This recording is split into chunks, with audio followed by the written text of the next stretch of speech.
मरीज को ले जाने वाली एम्बुलेंस में आग लग गई और उसका एक जला हुआ हिस्सा करीबी शेड पर गिर पड़ा, जिसके नतीजे में वहां रखा हुआ 40 लाख रुपए का तंबाकू जलकर खाकस्तर हो गया। यह वाकया आंध्र प्रदेश के जिले प्रकाशम में कल शब पेश आया।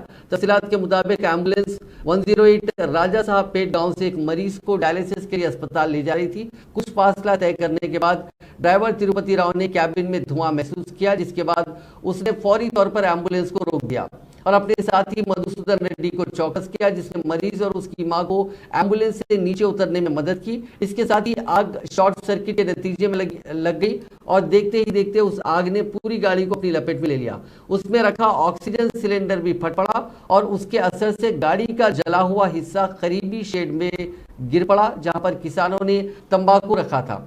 इस वाक़े के नतीजे में वहां रखा तंबाकू जलकर मुकम्मल तौर पर खाकस्तर हो गया। इस शेड के करीब ठहरा हुआ एक शख्स भी झुलस गया, जिसको फौरी इलाज के लिए अस्पताल मुंतकिल किया गया।